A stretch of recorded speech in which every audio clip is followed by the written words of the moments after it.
Hare Krishna, Dandavat Pranams, Haribol. Thursday, the 11th of April.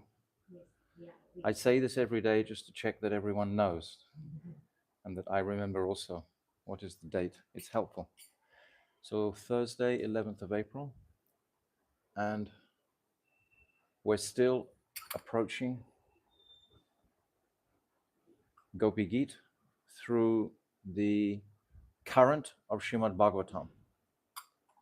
So we'll have a kirtan and then we'll start speaking.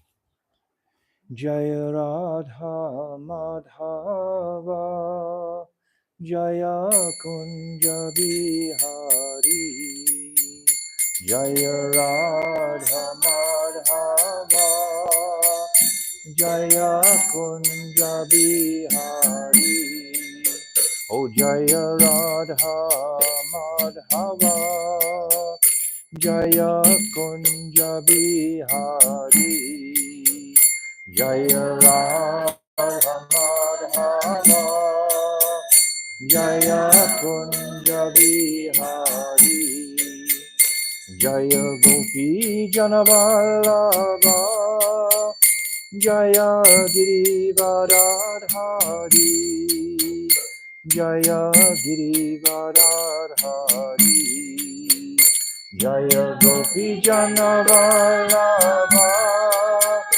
Jaya Girivaradhari Jaya Girivaradhari Yashodanandana Vraja Janaranjana Nandana Vraja Janaranjana Yashodanandana Vraja Janaranjana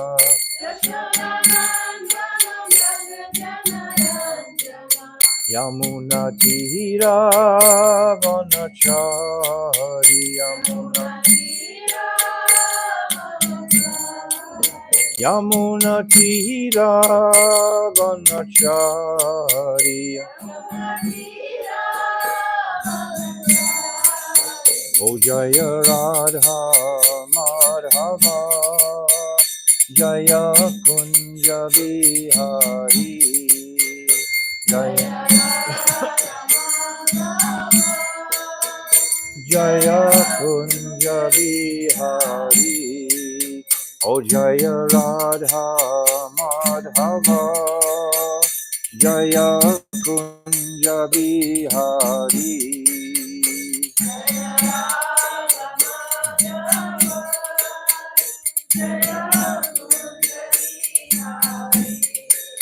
Oh Hare Krishna, Hare Krishna, Krishna Krishna, Hare Hare, Hare Rama, Hare Rama, Rama Rama, Hare Hare, Hare Krishna,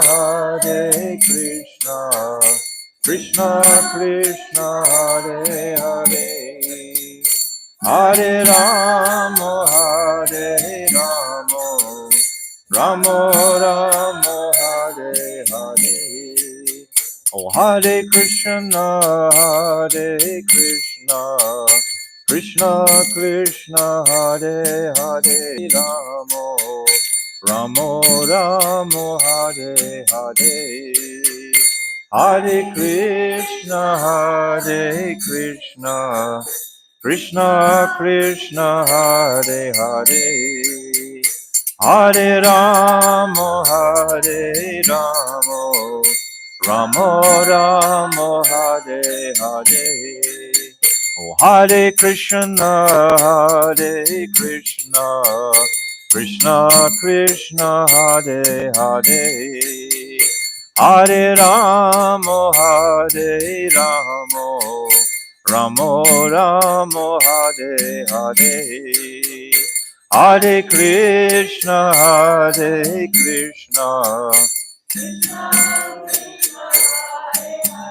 Haribol.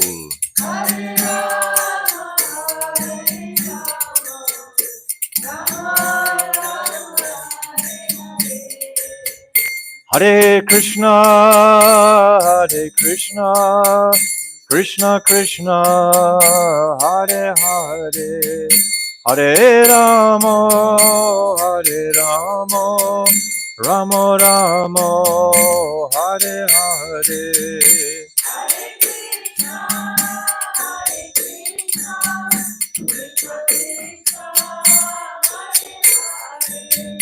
Hare Rama, Hare Rama, Rama Rama.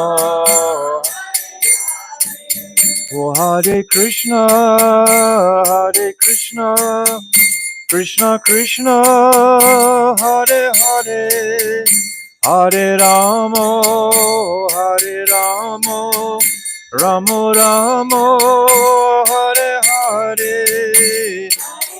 Jai. Radha Govinda ki jai.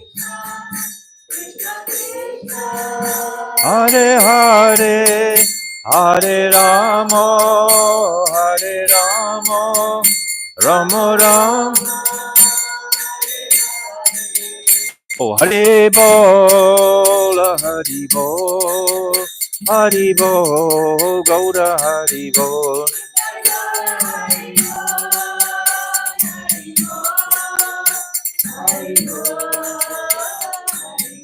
Jaya Nityananda Rai, Jaya Nityananda Rai, Nityananda Rai, Jaya Nityananda Rai.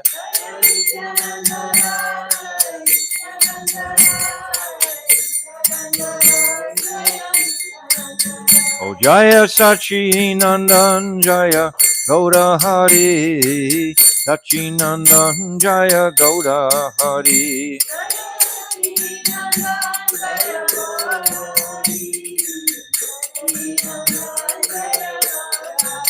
Oh Jaya Radha, Madana Mohan Radha, Madana Mohan Radhe.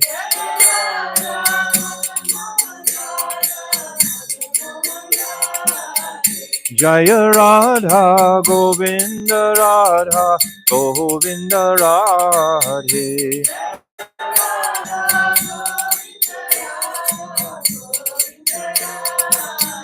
Jaya Radha, Gopinata Radha, Gopinata Radhe.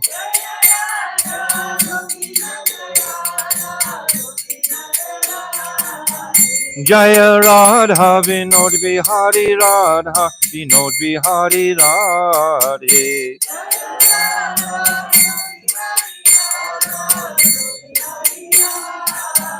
Jaya Radhe, Jaya Radhe, Jaya Radhe, Jaya Shri Radhe.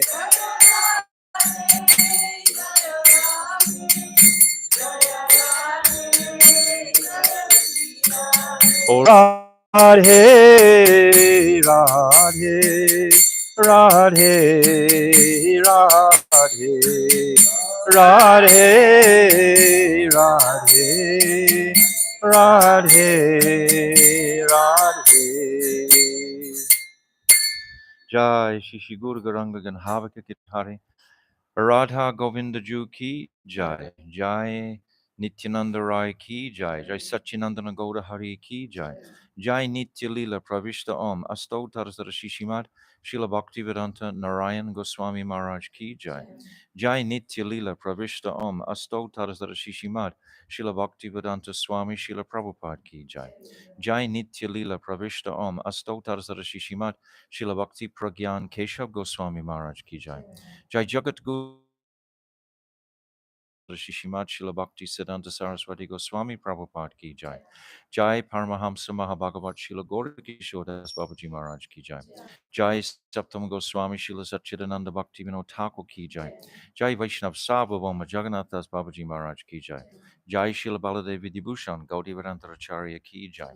Jai Srila Vishnath Chakravarti Thakur ki Jai. Jai Narottam Srinivas Shyamananda Prabhu Treya ki Jai. Jai Srila Krishna's Kaviraj Goswami ki Jai. Jai Shri Rup Sanatan Shri Bhata Raghunath Shri Jiva Gopal Bhata Dasa Raghunath Sad Goswami Prabhu's ki Jai. Jai Swarup Damodar Rai Ramananda Gaura Parsada ki Jai. Namacharya Srila Hardas Thakur ki Jai. Prem Sigaho Sri Krishna Chaitanya Prabhu Nityananda Shri Advaita Gadadhar Shivasati Shri Gauda Bhakta Vrinda Ki Jai. Shri Antadvip Mayapur Simantadvip Gaudamdvip Madhudvip Koladvip Ritudvip Janadvip Modandvip Rudradvip Atmakanavadvip Dham Ki Jai. Bandiravan, Baduravan, Bailvan, Lohavan, Mahavan, Madhuvan, Talvan, Kamudvan, Bahulavan, Vrindavan, Kadiavan, Kamyavan, Brajamandal Ki Jai. Shishi Radha Krishna Gopa Gopigo Govardhan Dwadasavar Matmika Shri Brajamandal Ki Jai. Shri Radha Kund Shama Kund Ganga Jamuna Devi Tulsi Devi Bhakti Devi Ki Jai.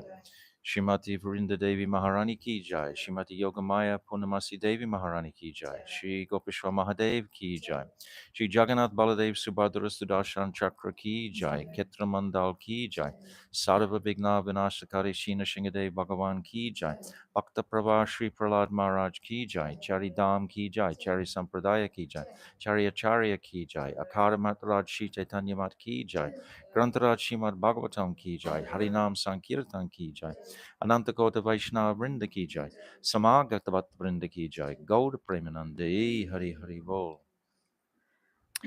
Om Aginati Mirandasya Gyananjala Shalakaya Chakshu Unmilitam Jena Tasmai Shri Guruve Namaha Guruve Gauda Chandraya Radhikaya Tadalaye Krishnaya Krishna Bhaktaya Tarabhaktaya Namo Namaha Priya Swarupe Daita Swarupe Prema Swarupe Sahaja Virupe Nijana Rupe Prabhu Eka Rupe Tatana Rupe Swavilasa Rupe Anapita Chirim Chirat Kurunavartino Kalo Samarpaitam Unnata Ujvala Rasam Swabhakti Shriyam Hari Purata Sundaratuti Katamba Sadipita Sadahridare Kandare Spuratu Vasachinandanaha Yam Prabhajantamana Petyam Apeti Krityam Dvaipayano Viraha Katara Ajuhava Putre Titam Mayatayo Tarabhavindostam Sarvabhutam Ridimunimanatoshmi Bhaktya Vihina Aparada Lakshay Shiptas Chakarmadita Rangamadye Kripa Maitvam Sharanam Prapana Brinde Namaste Charana Ravindam Vajami Radham Aravinda Netram Smarami Radham Madhurashmitasyam Vadami Radham Karuna Bharatram Tato Mamanasti Katyana Kapi Tavaivasmi Najivami Tvaivina Iti Vignaya Radhe Tvam Nayamam Charanantikam. I'm first of all offering millions and millions of Dandavat pranams unto the lotus feet of my most beloved Gurudev Nitya Leela Pravishta Om Asto Tarasara Shishimad Srila Bhaktivedanta Narayan Goswami Maharaj. And I'm offering the same again millions of times unto the lotus feet of our most beloved Nitya Leela Pravishta Om Asto Tarasara Shishimad Srila Bhaktivedanta Swami Srila Prabhupada, and all our illustrious Rupanuga Guru Vargya and all the Vaishnava and Vaishnavi devotees of the Lord, my Dandavat pranams to all of you. Vanchakalpa Sindhuvevacha Patitanam Pavnibhyo Vaishnave Namo Namaha. So welcome all again to another journey towards Gopi Gita. But we're taking quite some time. We're not rushing. Actually, because I want to enter it fully, respectfully, with full focus and strength, to be assured that we'll get the full benefit of discussing Gopi Gita. So we started in the last 5 days, and I'm going to run through the same trail that we've been going on through the last 5 days just to impress it further. So we started off with Nityananda. At the beginning, Nityananda, Akhand Guru Mula Tattva. So Guru, always Guru is at the core, is at the root of every journey in our spiritual experience that we're going on. So Guru must be at the full focus. Without Guru, nothing can transpire. Guru is the connecting point. Absolutely. If there's some disturbance in our relationship with Guru, that has to be rectified.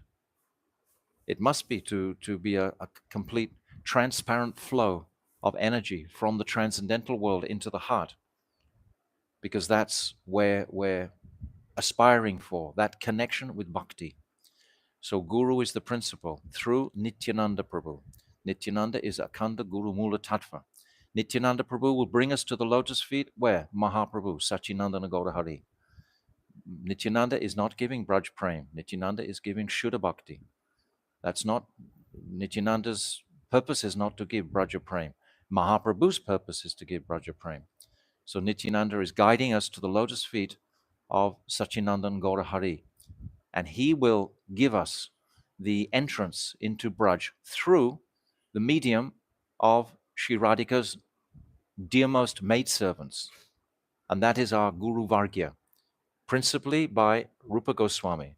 Rupa Goswami is at the head of our Guru Vargya. And all of our Guru Vargya, they are all manifestations from Sri Radhika's Kaya Vyuha. They are all manjaris, every single one of them.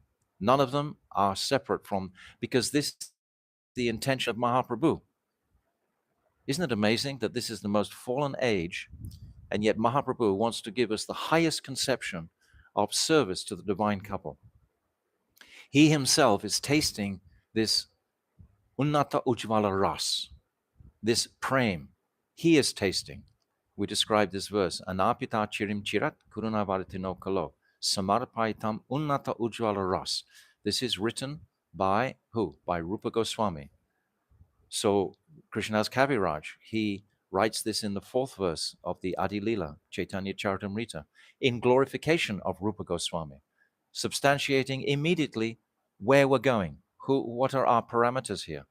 It's Rupa Goswami, then Sanatan Goswami, Jiva Goswami, Gopal Bhatta Goswami, Raghunath Bhatta Goswami, Raghunath Das Goswami, etc. And then Krishna's Kaviraj, Narottam, Srinivas, Shyamananda, Vishwanath Chakravarti Thakur, Baladev Vidyabhushan, Srila Bhaktivinoda Thakur. Who is Bhaktivinoda Thakur? Kamala Manjari. All. Who is Srila Bhaktisiddhanta Saraswati? Naini Mani Manjari. All. Who is my Gurudev? Raman Manjari. All. Srila Bhakti Vedanta Swami Prabhupada has not revealed his identity. Huh? Being a lot. Isn't that a secret? Yeah. Oh, you just said it in front of so many people. I never heard that before. I have to check you up. Okay. Srila Gaura Govinda Maharaj has made that. I'll check it afterwards to confirm, but I didn't know that before, just now. So, Bhaktivedanta Swami Srila Prabhupada. But the point that I'm making is that all of this current is coming from where? It's coming from Sri Radhika's heart. Sri Radhika's heart is only made of the desire to please Krishna. Who is Krishna? Sachinandan Gaura Hari is Krishna, covered by the intrinsic bhav and kanti of Srimati Radhika. But Mahaprabhu is fully Krishna. And Radhika only wants to please Krishna. What is Mahaprabhu's mission? In this age, in this most fallen age, once in the whole day of Lord Brahma, he chooses to benedict the jivas of the Kali Yuga with this Manjari Bhav option. We can attain this Manjari Bhav in this lifetime. We can become connected, and perhaps next lifetime that might manifest more and more, etc. But still, if the seed is planted, a seed, if you plant a seed, it doesn't grow straight away. It takes some time. Jai Prabhu knows. He's planted so many trees, etc. It's just a little seedling comes first.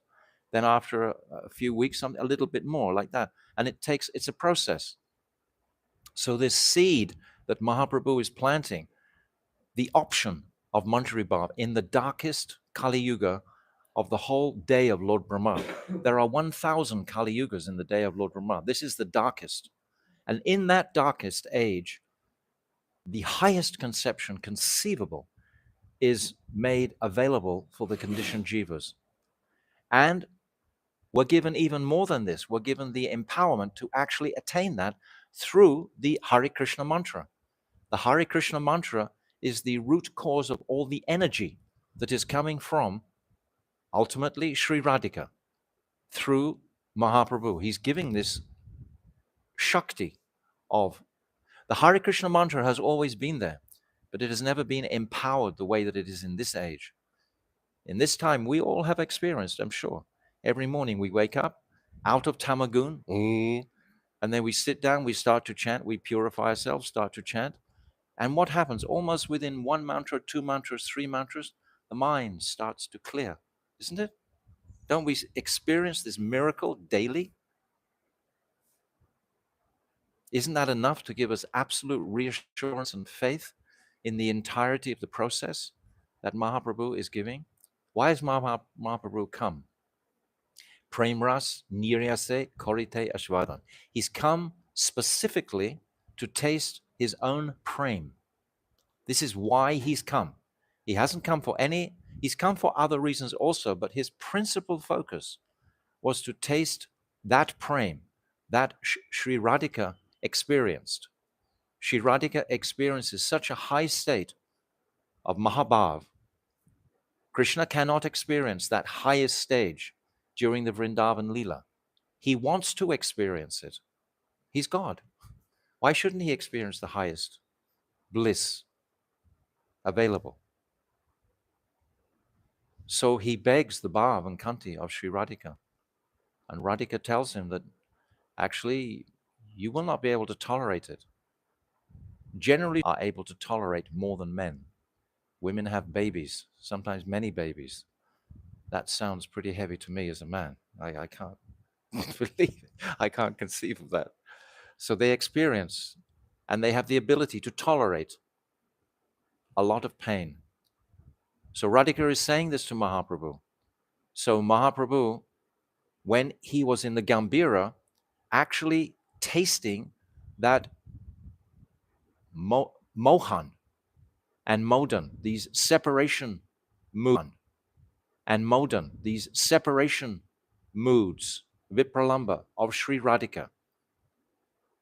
What happened to his body? His body couldn't tolerate it. It became like a pumpkin.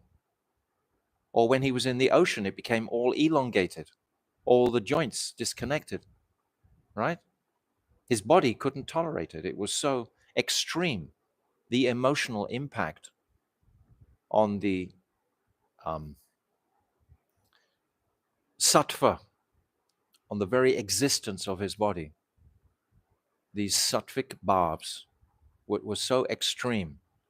It's described blazing. These 5 Astasatvika bhavs are blazing. That's the highest conception. So Mahaprabhu was able to experience that. Even though he's Krishna, he was able to experience that of Sri Radhika.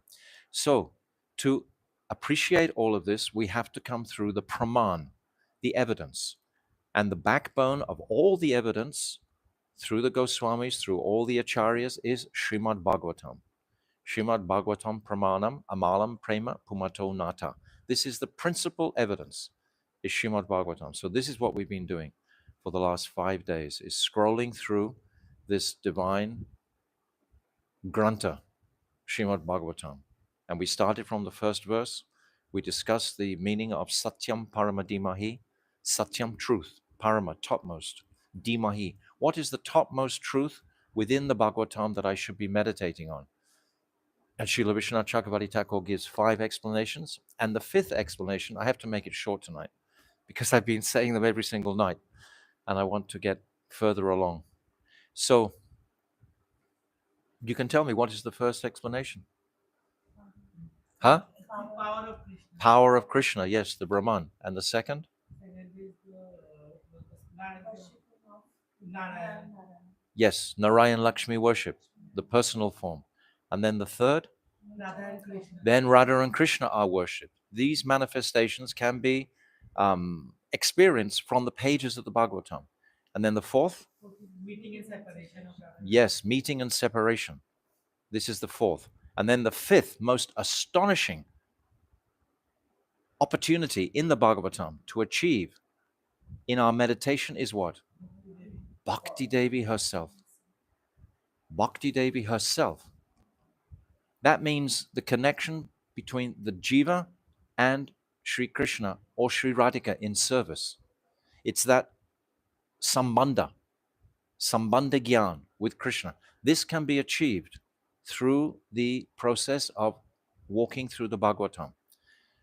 So this is Vishwanath Chakravarti Thakur. My Gurudev gives another 5 explanations. We'll explain a little bit later.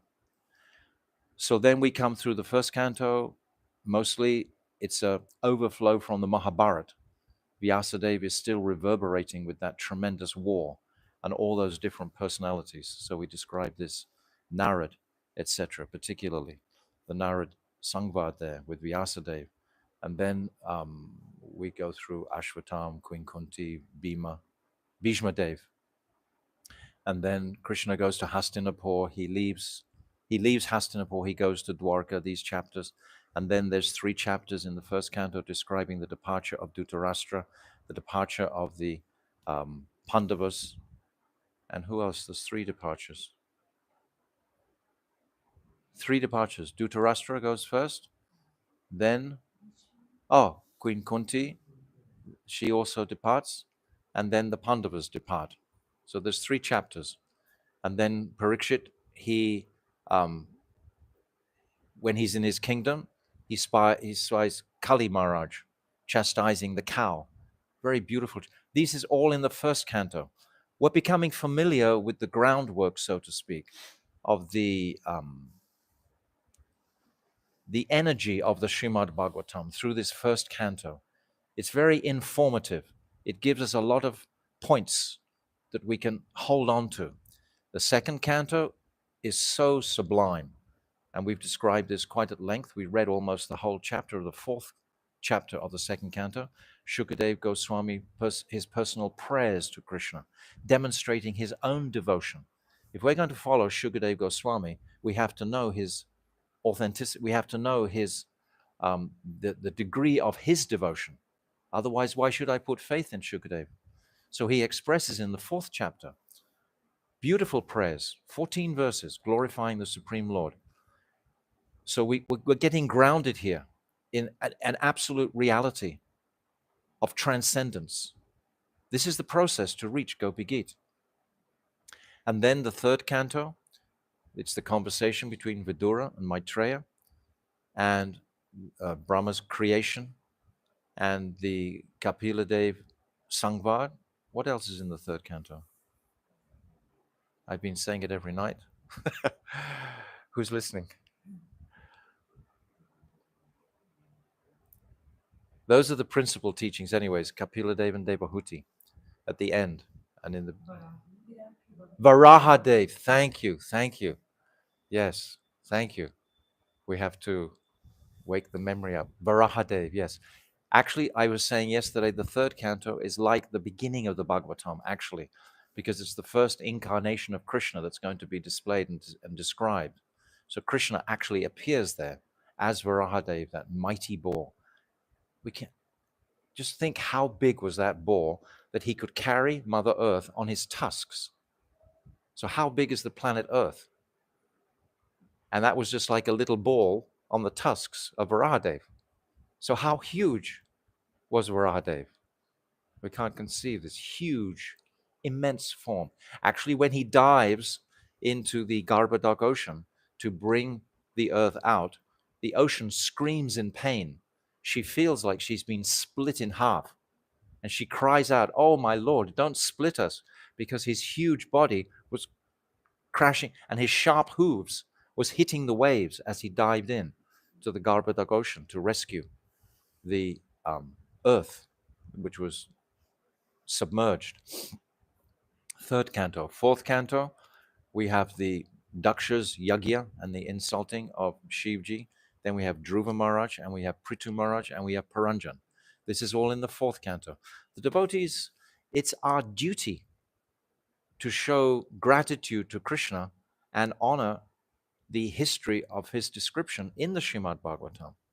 We should feel duty bound, at least, to absorb ourselves in the pages of the Bhagavatam. So that's the 4th canto. 5th canto, Priyavrata, and the pastimes of him. He performed that amazing pastime. He took the form, he manifested another sun. He was feeling there's only one sun planet. And when that sun planet is in the northern hemisphere, the southern hemisphere doesn't get any sun. So he manifested another sun. I mean, extraordinary pastime.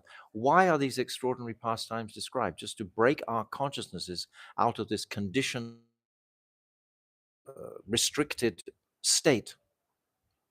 Initially, we're thinking everything is just like 2-dimensional.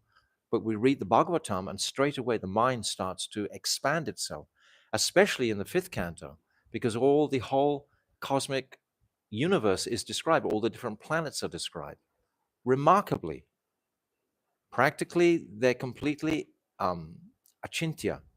We can't understand them really, but we can appreciate them to some degree, the planetary systems. And then we come into the sixth canto, Ajamil, Chitraketu, Vitrasura, these personalities in the sixth canto, Vishwarup in the sixth canto. And then the seventh canto, Prahlad Charita. And we were saying yesterday, at the end of the seventh canto, it's the Varnashram. Manu is speaking, beautiful verses there. In the eighth canto, Gajendra, and the churning of the ocean, milk ocean, and Bali Maharaj. This is our life. The Srimad Bhagavatam should be the devotee's life. It's the backdrop. It's the foundation that Mahaprabhu is building on to bring us to the Ras Leela. The Ras Leela is the crest jewel of all Krishna's pastimes, never doubt it.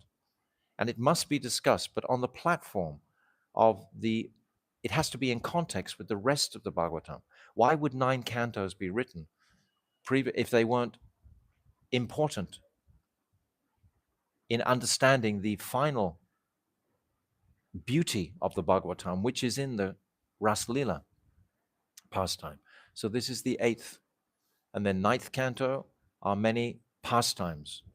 There's Lord Ram, Ambarish, Durvasa Rishi, all these different personalities. And then finally, I described yesterday, I'm just repeating myself what I was doing for the last 4 or 5 days, because I know that by repetition, then it makes an impact, it makes a deeper impression. And we can stay with it rather than just hear lots of sporadic things and then go away with nothing in our pockets. After some days, we should have some fund of appreciation for this Srimad Bhagavatam in principle.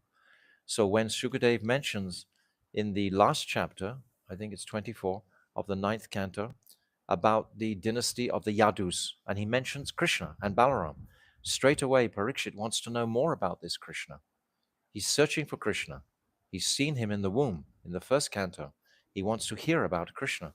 So then Shukadev becomes so enlivened, and then we move into the kingdom of Braj.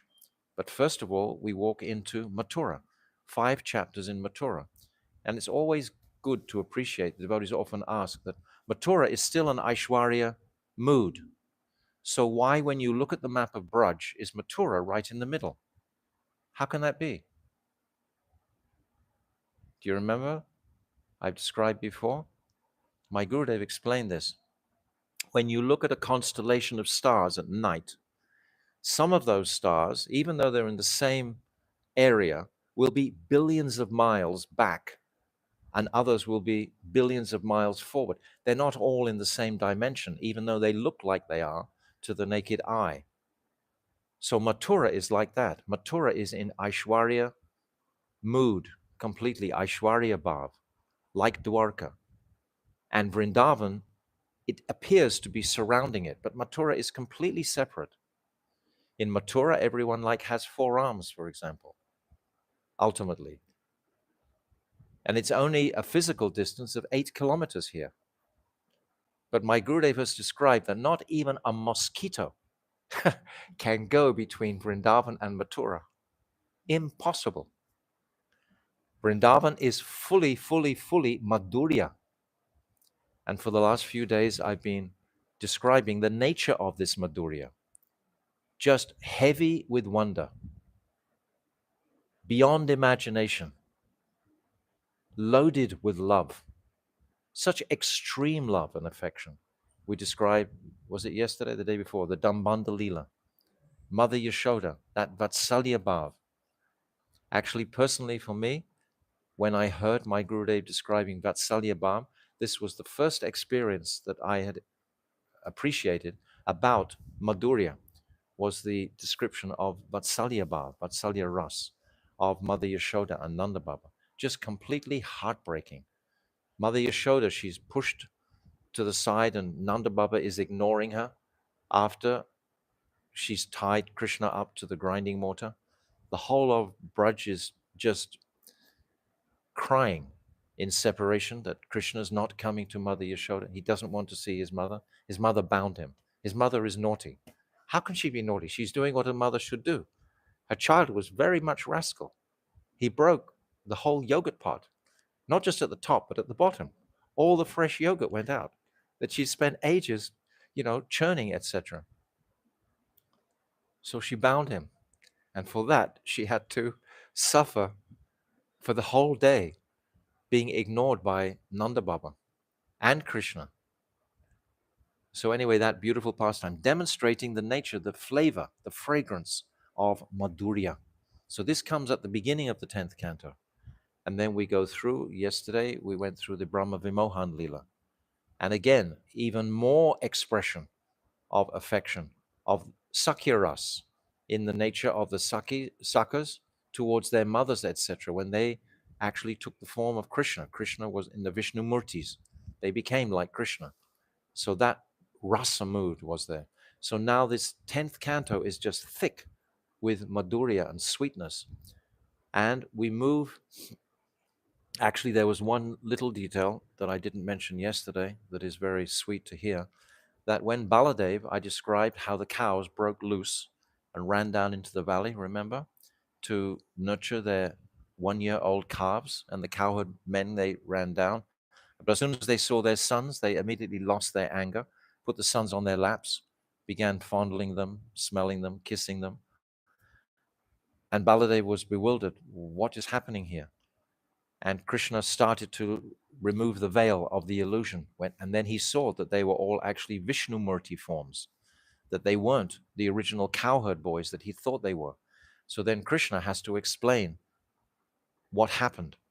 But then Baladev, he asks Krishna, why didn't you tell me? And I explained yesterday the real reason why Krishna didn't tell him was because he knew that Baladev would tell Mother Yashoda and the whole game would be blown. So, but what does he tell Baladev? He says, oh, I knew you would have missed Sridham too much. I couldn't tell you that. If I had told you, your heart would have broken in separation from Sridham always holds the hand of Baladev. They're the best friends. So after this pastime, then there's beautiful pastimes of Lord Brahma's prayers to beg forgiveness, basically, for testing Krishna's mystical opulence.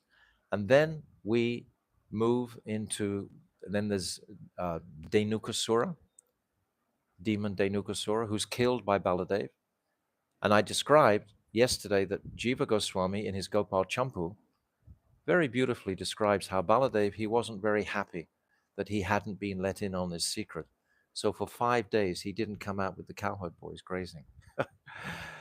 But when he does come out, Krishna arranges for a big demon for him to kill, Pralambasura. And it's very interesting because they're playing the game of where cops and robbers, basically, and the losers, they have to carry the winners on their shoulders. So Baladev is being carried by this demon Pralamba, and he's being carried away from the cowherd boys. Pralamba has already taken away so many cowherd boys, just like Vyomasura later on. And Baladev is so engrossed in Sakya Ras. This is a big sort of like window to appreciate what's happening here. Baladev himself is so immersed in the mood of playfulness with the cowherd boys that he's forgotten his godhead, his nature, his omniscience. And I've described yesterday how Krishna himself, he's Mugdata, he doesn't know anything, and he's Sarvagya, he knows everything simultaneously. This is beyond imagination. In this world, we can't imagine two opposites simultaneously happen. Moving and being stationary together doesn't work, does it? It's not possible in this world. But in the spiritual context, it is possible for Krishna, all-knowing and doesn't know anything. So Baladev is completely immersed in his Sakya Bhav. And this demon is growing bigger and carrying Balaram away. Balaram, he's not sure what to do. It's described by the Acharyas and it's described by Shukadev Goswami. He looks towards Krishna. What shall I do? What's happening? Who is this? Is a demon. What shall I do? And Krishna shoots him a glance and reminds him of his omniscience. Immediately Baladev, he wakes up and punches this demon in the face, cracks his head. Pralambasura ki jai, gone. Baladev is the hero again. So this is very beautiful pastime. But understand the intricacies of the nature of the relationship between Balaram and Krishna. It's so beautiful. Because now what's going to happen in the next chapter of the Srimad Bhagavatam, where we're walking, is the Kalia Naga, the Kalia serpent. And the Kalia serpent has been there for some time. He's not polluting the whole of the Jamuna. He's polluting just a part of the Jamuna. A part of the Jamuna has separated. It's like I don't know what you call it in India. Like a lake, yes, a lake. In Australia, they call it a billabong when it comes out separately like that. So Kalia is there, residing there. So he's not polluting all the Jamuna. But nevertheless, he's still a huge disturbance because it's described that 100 bow lengths around this lake, there's no life. The trees have died, the birds have died. If any animal bird flies across the lake, they'll fall in and die. So Baladev again can't come on this day. Again, Mother Rohini has told him, no, you have to remain at home and we have to celebrate your upcoming birthday. So Baladev doesn't go cow grazing that day. But he tells his little brother Krishna, whatever you do today, don't go to Kalia Krida. That demon is too powerful. Don't go there. He warns him. Baladev is the elder brother. In his previous incarnation, he was Lakshman. He didn't want to be in that inferior position again. He wanted to be older than Krishna. So he tells him, don't go to the Kali, not without me, without big brother, only then. So what does Krishna do? Straight away, just takes the beeline for the Kalia lake. Immediately. Krishna, and but their relationship is so beautiful. Krishna just goes, he's fearless, even in the face of his elder brother. So he goes to the lake, and it's a very, very hot day, like today. And all the cowherd boys and the cows, they rush ahead. And the cowherd boys in particular, they're very thirsty. So they drink some of these poisonous water from the lake. And immediately it's described they all die. They die. And then it's described by Jiva Goswami that Krishna, he goes and embraces each single cowherd boy for a long time to revive their consciousness and bring them back to life. It's so beautiful. These are what to speak of Sringara Ras or Madhurya Ras later on. These are the pastimes of Sakti. It's just flowing with love and affection. So Krishna is embracing each cowherd boy for a long time, bringing him back to consciousness. So all the boys are revived. The cows are revived. And then Krishna decides, right, now I'm going to chastise this Kalia Naga. So then there's one tree. We all know the famous tree, that Kadamba tree that's there at Kalia Hrida now, that had a drop of nectar dropped by Garuda on that tree. So there was life only on that tree. That was the only tree there. So Krishna, he climbs that tree. All the sakas are looking at him, and like a hero. Krishna's the hero. He's a young hero. These demons are sent to accentuate his heroism. He's on the top of and he ties his belt tightly, pulls his hair back, ties it, slaps his arms like this. He's getting ready. And all the cowboys, yes, bravo, go on. They're watching him. So Krishna, he does beautiful dive. And remember that Krishna holds the whole Brahman in his abdomen. The entire Brahman is in Krishna's abdomen. So when he lands in that lake, the ripples of the lake, just like colossal, just huge waves start moving around the lake because of the crash. Because of in the lake. And then Krishna, even more than that, fearlessly began slapping the water, swimming around and slapping the water in beautiful melodic tones. You know, sometimes you can slap it and slap, and he's slapping, making music. And even the demigods, they're starting to accompany him, making music.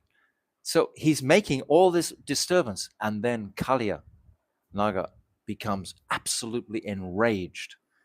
Kalia Naga is full demon, and he comes out. He has 101 prominent hoods, and he comes out of the lake. Who dares intrude on my lake? And he sees for a moment, he has total darshan of the beauty and splendor of Krishna.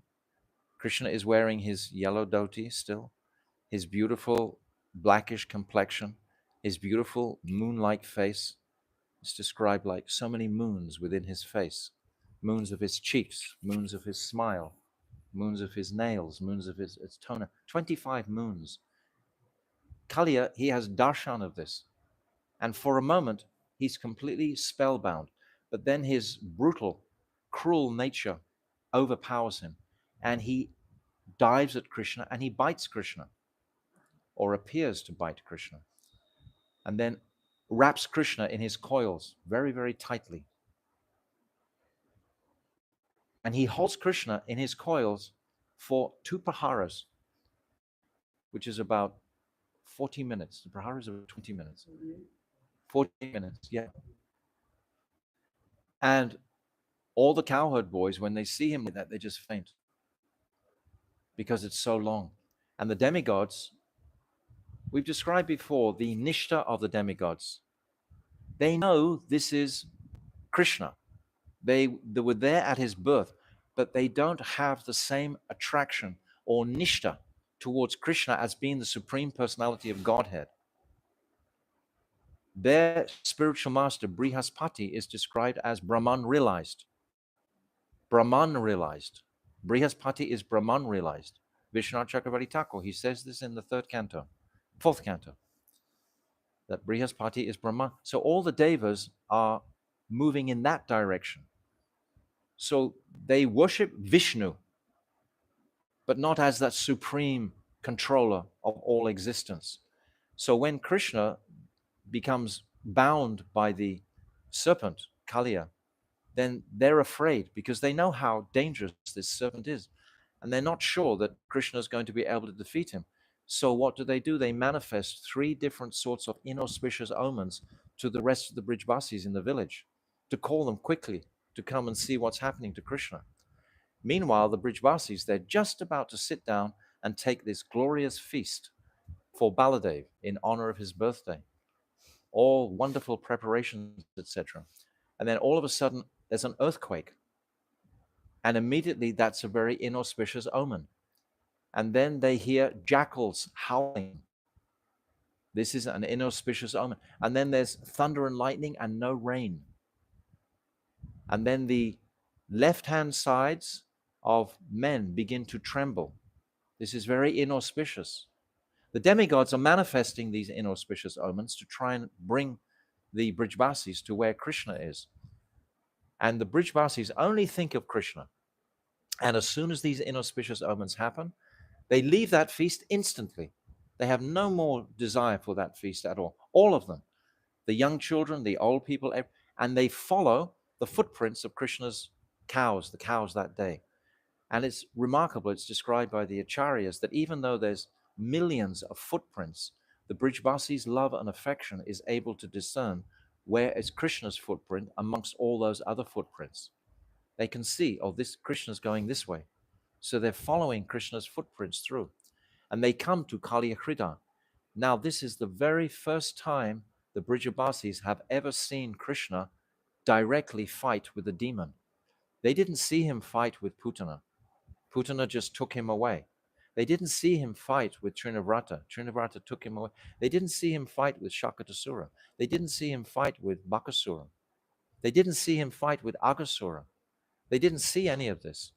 But today, this is the first time they're seeing Krishna bound in the coils of Kalia Naga. And immediately, without even a second thought, Mother Yashoda wants to enter into the lake straight away, just instantly. Her motherly affection just propels her. I don't know what she would have done if she'd gone in there. What could Mother do? But Mother, we described the other day, she has a strength more than 10,000 elephants. If she could take Krishna off her breast.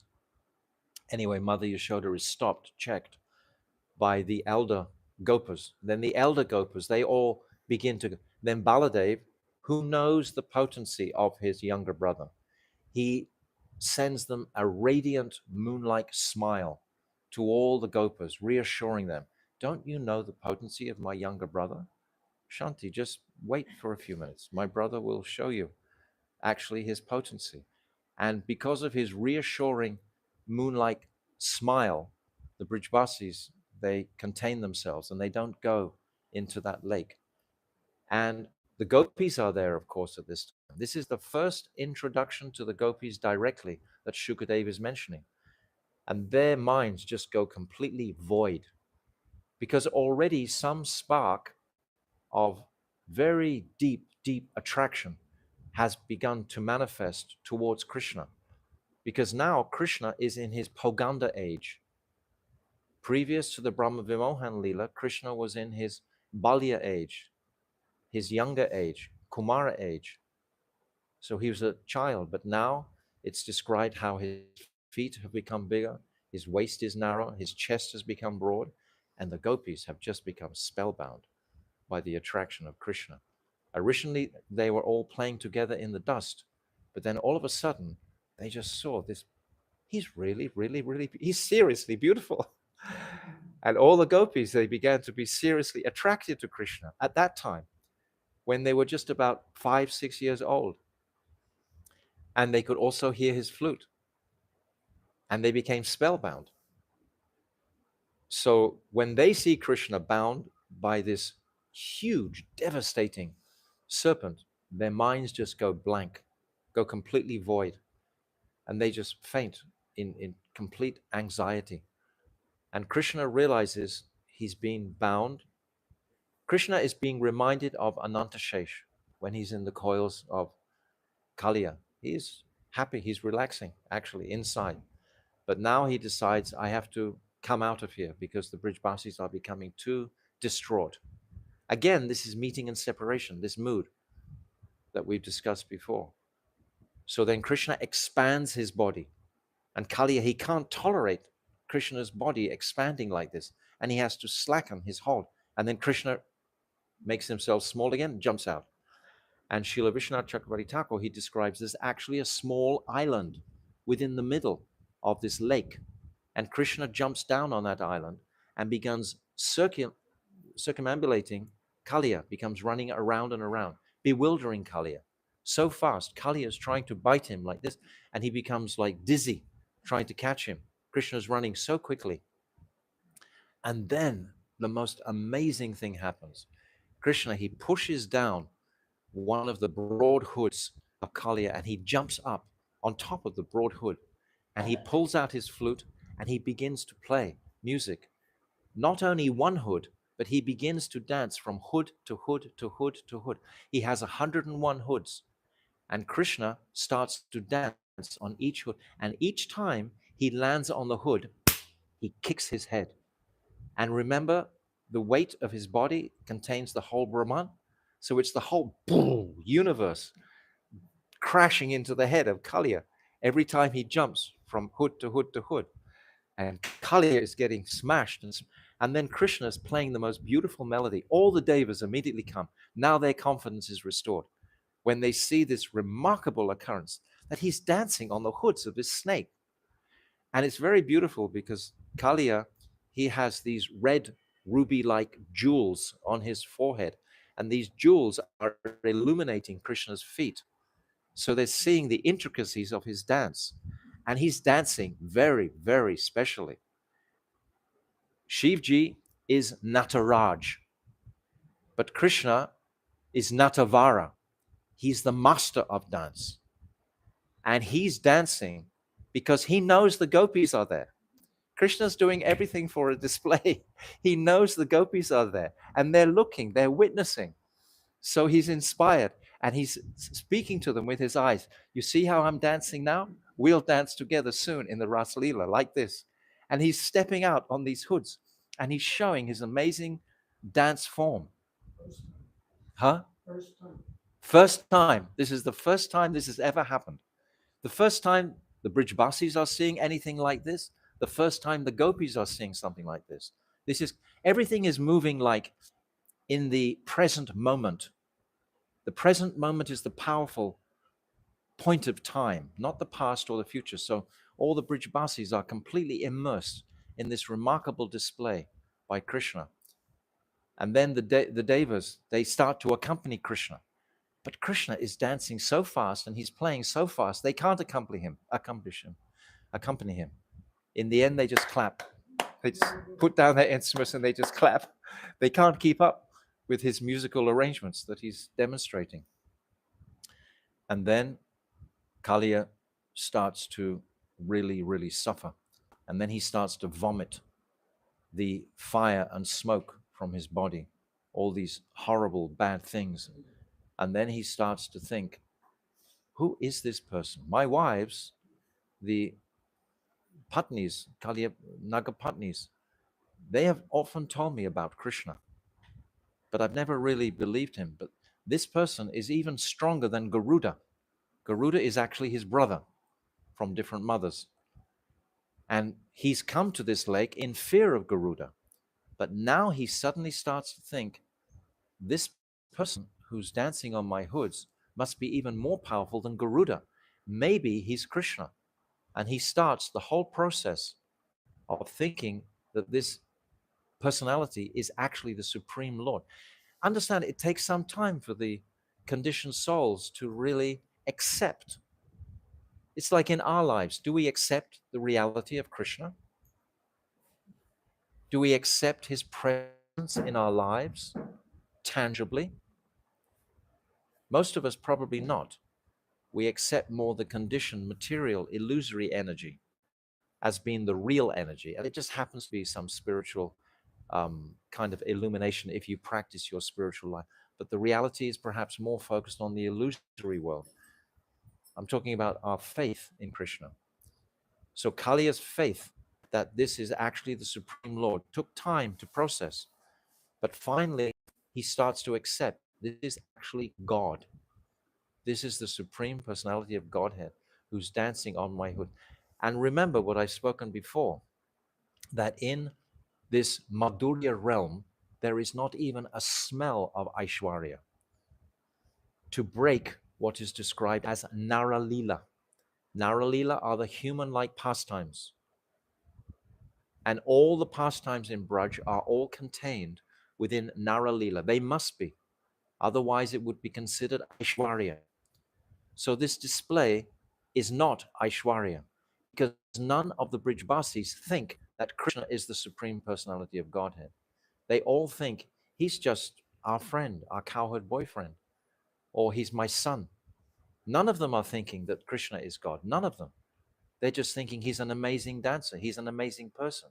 Yes, Gargarishi said he was like Narayan, but he's not Narayan. Not thinking like that. Therefore, it's contained within the environment of Madhurya, of Naralila. It's not Aishwarya. Finally, Kalia, he begins internally to surrender. Sharanagat. Definitely he's surrendering now. And immediately his wives, who are pure devotees, his wives are all pure devotees of Krishna. And they have accepted Krishna from long ago. And they've tried to convince their husband about the beauty and speciality of, but he's been so wicked and he has never listened. And they were ready just to see Kalia be killed by Krishna. But as soon as they saw that spark of Sharanagat in the eyes of their husband, immediately they prayed beautifully. They all come to Krishna holding their sons in front of them because they're a little bit afraid also. So they bring their charming, beautiful sons in front. And there's a whole string of very, very beautiful verses now that the Nagapatnis are glorifying Krishna. And Krishna, his anger at Kalia starts to subside. And his dancing slows down because he realizes Kalia is about to leave his body. And he listens sympathetically to these such devotional prayers of the Nagapatnis. They are so beautiful. All of this is part of the chain of the Srimad Bhagavatam.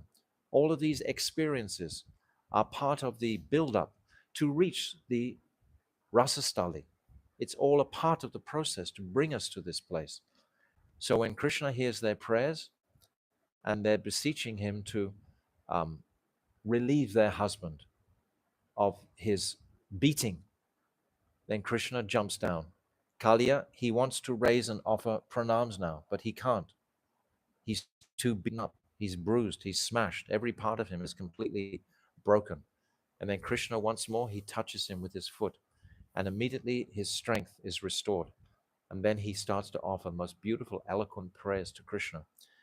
And Krishna accepts those prayers, but then orders he has to go back to Ramanaka, near Fiji, this island where he came from. And he says, Garuda will never bother you again because he will see my footprints on your hoods and he won't come and bother you again.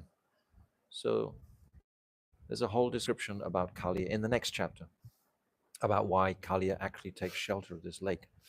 So all of this history is there in the Bhagavatam.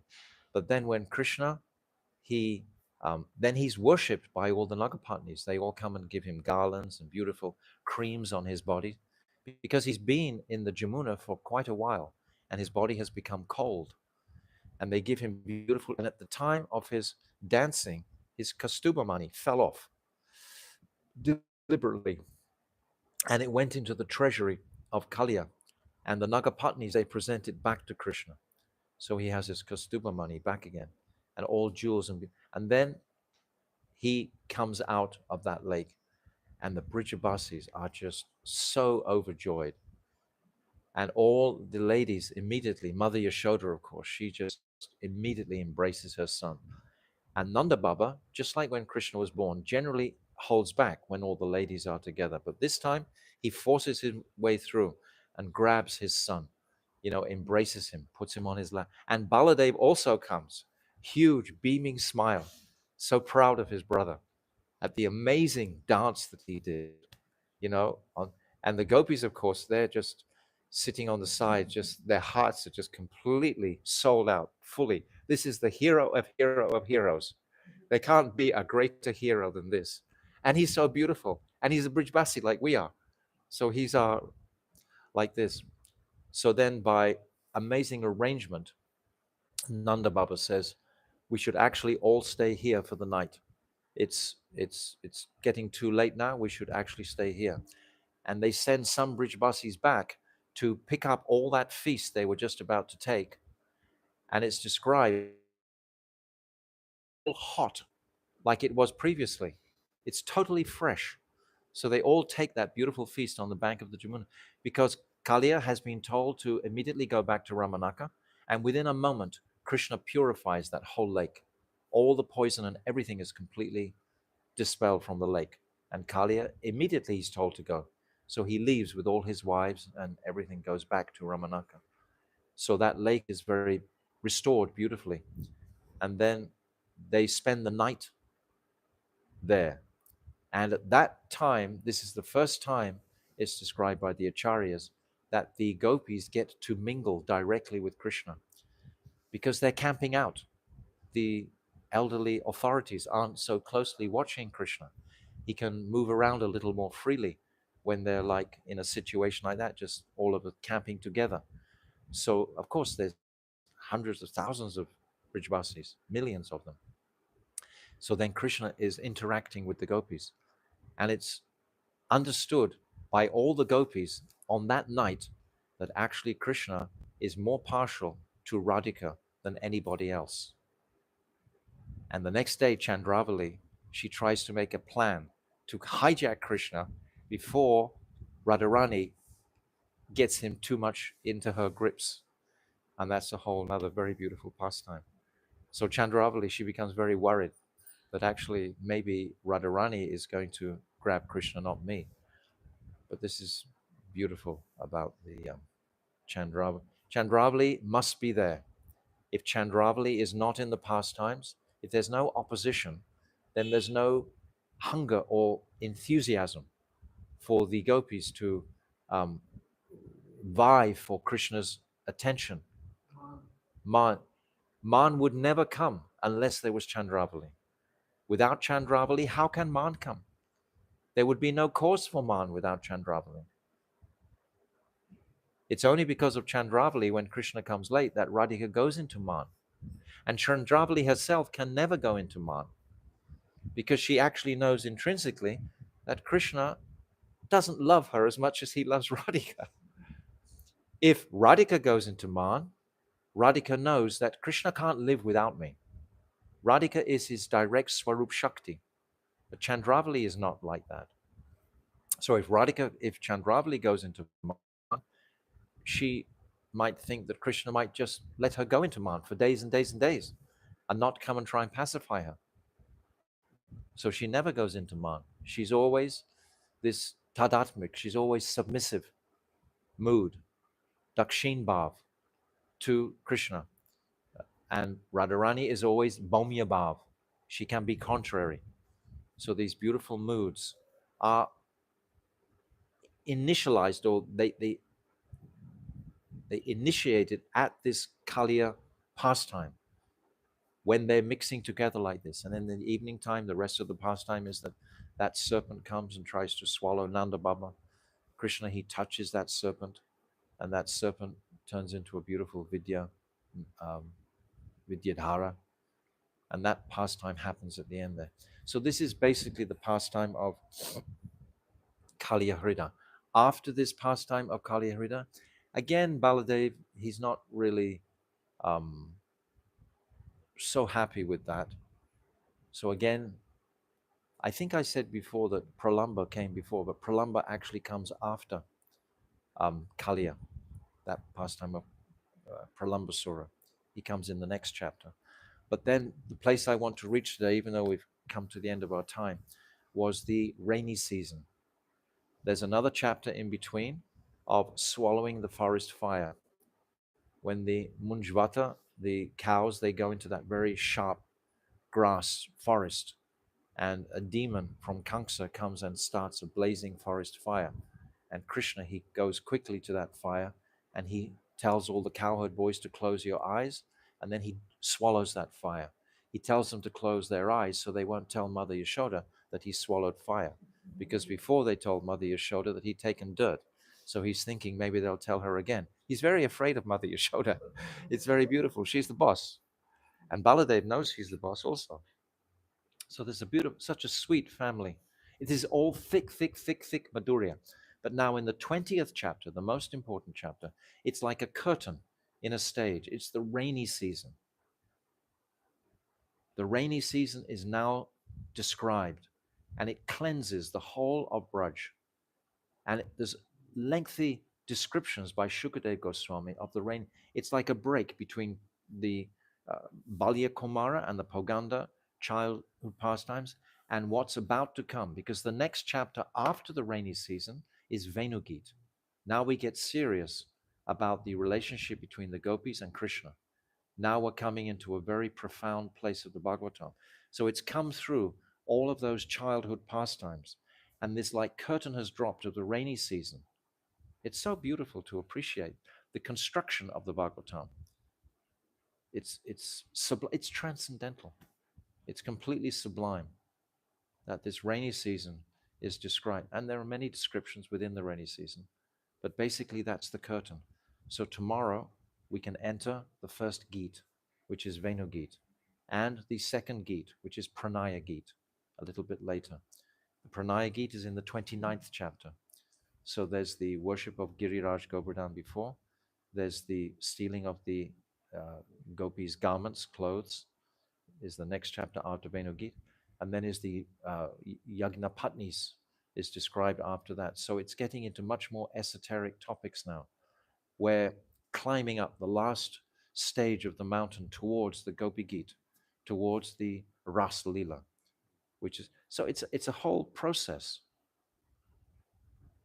all based on the back of the Srimad Bhagavatam, coming from the beginning right to the very end.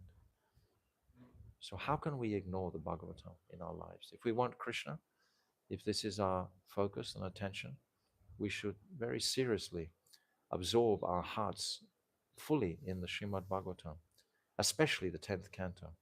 But we have to be qualified for the 10th canto by going through the other 9 cantos. Otherwise, we're going to miss it. We're going to be disrespectful. We're going to think it's casual. We're not going to fully have um, faith. Yes, deep, deep. Yes, it's high. It's a quest. It's a journey, and it's all contained within the Bhagavatam, under the guidance of Rupa Goswami, Jiva Goswami, all these personal, especially Jiva Goswami. He's given us the Sandarbhas. He's mapped out the whole course completely. Why do all acharyas every day they study the Bhagavatam, they recite the Bhagavatam, they speak them, because it's leading to the highest contemplation, which is the Rasa Leela. We must come to this place. So Srimad Bhagavatam ki jai, Ananta Kota Vaishnava Vrinda ki jai, Gaura Premanandi. Hare Krishna, Krishna Krishna, Hare Hare, Hare Rama, Rama Rama, Hare Hare, Hare Krishna, Krishna Krishna, Hare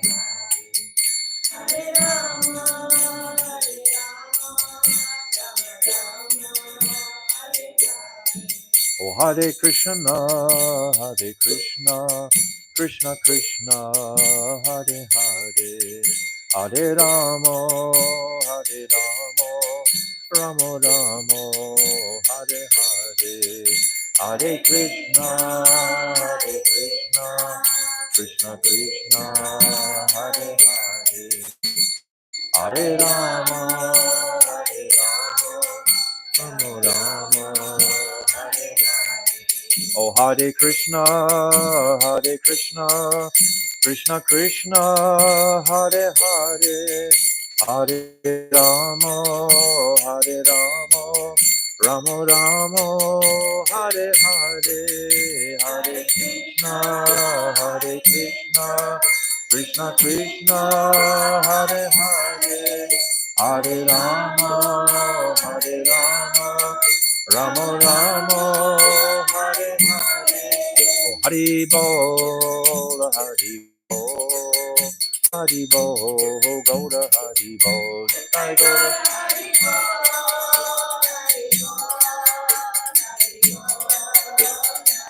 Oh, Jaya Radha, Govinda Radha, Govinda Radhe.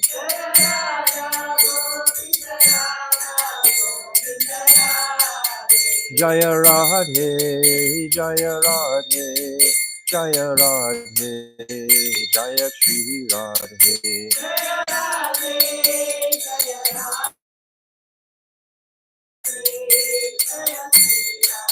Oh Radhe, Radhe, Radhe, Radhe, Radhe, Radhe, Radhe, Radhe.